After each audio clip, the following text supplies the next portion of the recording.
terminando aí, pessoal? Não. Falta um.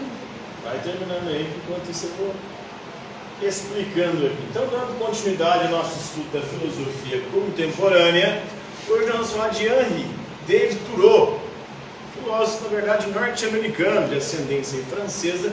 Ele viveu de 1817 a 1862, ou seja, ele viveu em que século? Século Isso aí. 19, muito bem. É isso mesmo. Século XIX. E um questionamento vai nortear toda a reflexão da sua filosofia, que é esse questionamento: deve o cidadão, por um momento sequer, renunciar à sua consciência em favor do legislador? O que ele questiona com essa pergunta? Será que nós devemos obedecer a leis injustas? Não. A gente tem que lutar. Será que toda lei ela é justa? Não. Ela pode ser legal. Legal é algo referente à lei. Mas será que toda lei é legítima? Ela está de acordo com a verdade e com a justiça? Assim, ela pode estar, mas ela tem os trâmites lá que... Ela pode estar de acordo com a lei, de acordo com o direito positivo, de acordo com aquela legislação instituída pelos seres humanos. Mas será que ela corresponde à verdade e à justiça? Não. No século XIX, por exemplo, no nosso país, que é o século em que o Henri David Thoreau viveu, no Brasil aqui era legal a escravidão. Ou seja, estava previsto na legislação brasileira a possibilidade de pessoas terem escravos. Essa lei, será que ela era justa? Não. Será que ela era legítima? Era legal. Então, nem toda lei ela é justa, ela é legítima.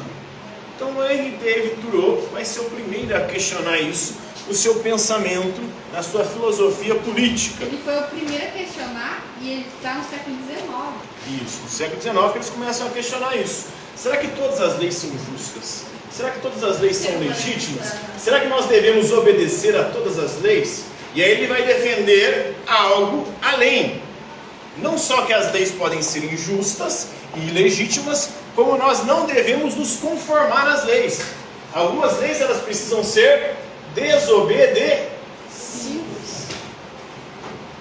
Então ele pregava a desobediência civil.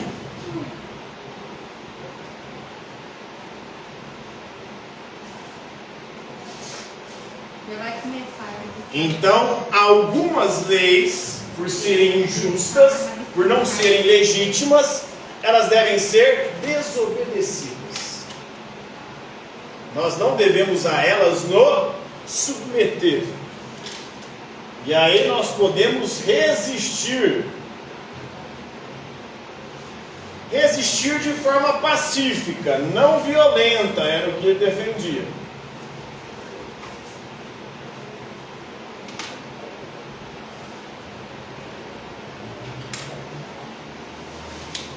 Então nós precisamos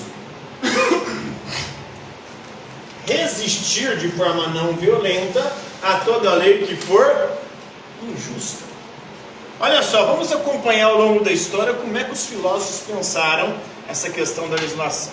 O Aristóteles afirma aí que a cidade-estado é mais importante que o indivíduo. Então Ou seja, esse tipo de relacionar ele. o Estado ele é mais importante que nós enquanto indivíduos. E o indivíduo, a única coisa que ele pode fazer é obedecer à lei, ao Estado, à cidade, às leis que regem a cidade. Por quê? Porque a cidade é mais importante que o indivíduo. A sociedade é mais importante que o indivíduo. O animal, o ser humano é um animal político, segundo Aristóteles. O que significa isso? Um animal que vive em sociedade. Não existe ser humano, não existe indivíduo, ou o ser humano só pode ser considerado ser humano a partir do momento que ele vive em sociedade. Qualquer indivíduo que viva fora da sociedade, o Aristóteles considerava como uma besta, como um sujeito que poderia ser comparado a um animal. Por quê? É no convívio social que a gente se É na convivência com os outros que a gente aprende, por exemplo, a linguagem. Aprendendo a linguagem, você aprende a raciocinar. O indivíduo, se ele viver fora da sociedade, ele não vai aprender a falar, não vai aprender sequer a andar em pé. Porque tudo isso a gente aprende no convívio com os outros. Então, fora da sociedade, o indivíduo não é ninguém. Por isso o indivíduo deve se submeter à sociedade e às leis da sociedade. Esse é o pensamento do Aristóteles. Depois vem o Hobbes, ele diz que uma sociedade sem governo, uma sociedade sem Estado, ela é ou tende a se tornar uma anarquia. Ou seja, uma sociedade que descamba para a guerra de todos contra todos. Então é necessário um Estado forte, que tenha o poder de impedir que a gente se mate. Então essa é a função do Estado, garantir o mínimo de paz e segurança. Mas ele está garantindo muita gente. Pois é. Muitas vezes o Estado... Imagina sem lei, sem nada. Ia ser uma farinha. E aí os indivíduos não podem questionar o Estado.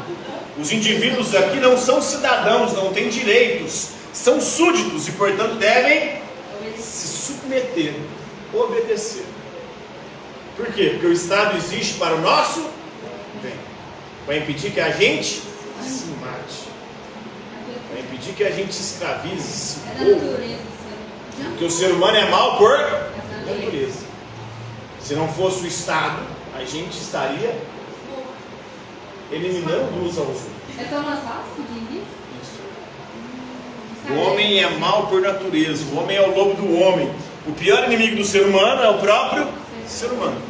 Então, por isso é necessário fazer um contrato social, criar um Estado que crie leis que possam submeter os indivíduos e assim impedir que a gente se mate e se destrua. Porque se não houver Estado, o Estado que vai acontecer é o estado de guerra de todos contra todos. Porque o ser humano é mau, é egoísta, só pensa no seu próprio umbigo. E para tirar vantagem, ele quer ou faz de tudo, inclusive passar por cima dos outros, matar os outros. Esse foi o mais certo aí. Esse é o Thomas Hobbes. Depois vem o Rousseau. No contrato social, o Rousseau ele propõe o governo pela vontade do povo. O Rousseau é o contrário de Hobbes. O Rousseau, o homem nasce bom, a sociedade o corrompe. O homem nasce livre, a sociedade o escraviza. Mas assim, eu acho que faz sentido, porque a gente vive aqui, na nossa sociedade, em que as mulheres, vamos supor, os homens saem e na maioria das mulheres ficam em casa e tal, e em alguns povos indígenas, o homem fica em casa. Então, existem várias configurações sociais. E para o Rousseau, no estado de natureza, antes a gente vivia em sociedade, na sociedade que nós vivemos hoje, a gente vivia, por exemplo, os povos indígenas, viviam na floresta. Aí não tinha lei, não tinha regra e não tinha maldade. Por quê? Tudo que eles escolhiam, tudo que eles caçavam, tudo que eles pescavam, era dividido de forma igualitária entre todos. Não tinha um querendo sobressair-se sobre o outro, querendo ter mais do que o outro. Chegou um determinado momento que alguns indivíduos foram e cercaram um pedaço de terra e disseram: isso aqui é meu. O Rousseau fala que é aí que começa a surgir os problemas com a propriedade privada. Por quê? Antes a terra era de todo mundo. A partir do momento que a terra passa a ser privada, uns passam a ter e outros a não ter. Quem tem quer ter cada vez mais e se corrompe para ter mais. Quem não tem se corrompe para ter. Mas isso começou dele, não de outra pessoa influenciando ele. Ué? Começa de quem se fala? Do Rousseau? Não. Ou do primeiro indivíduo? O primeiro indivíduo. Ele começou a ter a noção dele, ninguém influenciou ele. Tem sempre um primeiro, não é? Sim. Então vai da natureza dele. E como? Esse é um questionamento que se faz, é um pensamento ao próprio Rousseau foi feito a ele, né? Se um sujeito nasce numa sociedade corrompe, quem que corrompeu a sociedade? Exato. A sociedade que corrompeu o indivíduo. Um indivíduo que em algum momento deu origem à corrupção. E aí isso nasce a partir, segundo Rousseau, da propriedade privada. Porque com ela nasce o egoísmo. Nasce do ciúme ao próprio. Aquele lá que quer a terra. Nasce a usurpação, a exploração. Mas é justamente isso. Os povos indígenas não tinham essa noção. Os povos indígenas, antes da chegada dos portugueses, não tinham essa noção de propriedade privada, não tinha cerca às terras. Por mais que tinha as tribos rivais e inimigas, mas não era lutando por posse, era rivalidade ali, porque eles se consideravam filhos de divindades diferentes e muitas vezes rivais. É um bagulho muito mais religioso do que capitalista ou em busca de ter mais posse. Tanto que eles, quando dominavam outro tribo, não estavam em busca das terras deles. Em busca só de comer a carne do inimigo, que pegava a força do inimigo, eles eram antropofágicos, né? Então, uma outra forma, uma outra configuração. E como isso ela nasce a partir do momento. Mas aí tá, um foi lá e matou todo mundo da outra tribo. A tribo dele não vai ficar naquele lugar, não? Ele geralmente matava só os homens, né? As mulheres eles pegavam como concubinas, para esposas, e as crianças eles deixavam crescer para poder. Geralmente então, eles dominavam o território. Sim.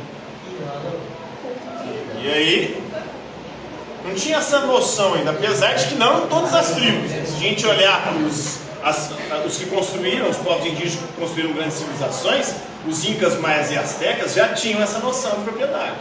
Já começa a surgir. Mas as sociedades tribais, que eram de constituição mais diminuta, vamos dizer assim, com um contingente populacional menor, aí não tinha essas configurações de propriedade. Isso vai começando a acontecer a partir do momento que começa a crescer as sociedades, o número de indivíduos que compõem. Aí começa a nascer também a propriedade privada, começa a nascer a surgir a diferenciação, a hierarquia social, que até então não tinha hierarquia também, tinha as diferentes funções. Tinha o pajé, que é o curandeiro, tinha o pajé, o cacique, que é o líder guerreiro, e tinha os caçadores, tinha os coletores, cada um tinha uma função, mas não queria dizer que uma função era superior à outra. A partir de um certo momento, esses cargos vão começando a constituir uma hierarquia, e aqueles que estão lá em cima passam a mandar em tudo, e os outros têm que submeter. E aí nascem as leis, a corrupção, a propriedade privada. Então, para ele é necessário romper com esse pacto e criar um novo pacto, um novo contrato social, baseado agora na vontade do povo. A lei não pode ser expressão, né, dessa propriedade privada, mas tem que ser expressão dos nossos interesses, os interesses que temos em comum. E aí, para funcionar, tem que ser uma democracia direta. O governo tem que ser um governo onde tudo que é de interesse do povo, o povo que decide. Não pode ter representante, porque quando você elege o representante não vai defender o seu interesse, porque cada pessoa defende único e exclusivamente o seu próprio interesse. Por isso que os políticos, você vota neles, eles vão lá e fazem coisas assim. Mas mesmo se você vontade sobre o povo, sempre vai ter um que vai tentar corromper o outro. Mas aí tem que ter um consenso. Se não houver consenso, não pode ter lei, segundo o Rousseau. Toda lei tem que ser fruto do consenso. Se não há consenso, não pode ter lei. Tem consenso, por exemplo, sobre aborto? Não. Então não pode ter lei. Quem quer fazer, faz. Quem não quer, não faz. Tem consenso sobre armas? Não tem. Quem quer ter, tem. Quem não quer, não tem. Tem consenso sobre drogas? Não tem. Quem quer usar, usa. Então, é consenso. E para funcionar precisa ser uma sociedade reduzida. Porque quanto maior o número de indivíduos, mais difícil você chegar num consenso. Então esse é o pensamento do Rousseau. Depois o Mahatma Gandhi é influenciado por Henry Thoreau, ele e o Martin Luther King. Tem influência dele porque ele vai fazer a sua campanha de resistência passiva na Índia contra o domínio britânico. A Inglaterra colonizou a Índia e aí ele vai ser contra, defender greves. Ele vai fazer greve de fome, vai fazer paralisações, mas tudo sem usar a violência. E acabou sendo morto, porque tinha uma galera que queria usar a violência. O Mahatma Gandhi foi assassinado. Não tem O Martin Luther King é a mesma coisa, ele lutava pelo direito dos negros. É o hinduísmo. Ele era do hinduísmo, a religião predominante na Índia, né? Era hindu. Mahatma Gandhi. coisa religiosa que é Gandhi, alguma coisa? Sim, Mahatma Gandhi significa grande alma, né? Mahatma Gandhi. Mas por que ele não lutava? Ele lutava pela libertação da Índia. A Índia era dominada pela Inglaterra. Era colônia da Inglaterra. Isso no século XX. Ainda era colônia. 1907. Quando a maior parte dos países já tinham se libertado, o domínio do Brasil se tornou independente em 1822, 100 anos antes da Índia. Então a Índia até o século XX ainda era. E a Índia tinha, por exemplo, uma tradição, eles eram grandes produtores de tecidos. A Inglaterra domina eles e proíbe eles de fazer tecido. E obriga eles a comprar os tecidos das máquinas da Revolução Industrial Inglesa. Aí não. Vocês não podem fazer tecido, vocês têm que comprar o nosso tecido. O sal. Vocês produzem o sal, vocês têm que produzir pagando imposto para nós. Eu produzo e pago por você ainda. Paga por quê? Porque era colônia, queria explorar as riquezas, entendeu? Então ele defendia a resistência, mas uma resistência pacífica, a desobediência civil, resistindo pacificamente, sem usar a violência. E alguns queriam que ele usasse a violência, acharam, se não tiver violência, eles nunca vão largar o osso, né? O Martin Luther King vai fazer a mesma coisa nos Estados Unidos, ele ganhou o Prêmio Nobel da Paz, né? Por sua campanha para poder acabar com a discriminação racial, por meio aí da desobediência civil e da não cooperação. Então, 1964, século XX também, e nos Estados Unidos existiam leis de segregação racial. Tinham bairros de negros, os negros não podiam frequentar os mesmos ambientes dos brancos, tinha banheiro diferenciado, tinha bebedouro diferenciado, corrimão diferenciado, nos ônibus os assentos eram dedicados aos brancos, o negro não podia sentar. Então tinha toda uma situação, não tinha direitos políticos também. Se uma pessoa faz greve de fome, Mahatma Gandhi fez, né? Oi? Não, na frente de sei lá, do Ministério da Coisa, o que eles fazem? Então vai ganhar repercussão na mídia, né? Isso vai acabar gerando uma pressão internacional para que atendam se o que estiver reivindicando com a greve de fome for algo justo, né? Porque o que está questionando é isso aqui: as leis, elas são justas e legítimas? Mas Uma parte se vai falar que deixarem não ele pode morrer, Oi? se deixarem ele morrer, não acontece nada. Então o Mahatma Gandhi quase morreu, né, nas greves de fome dele.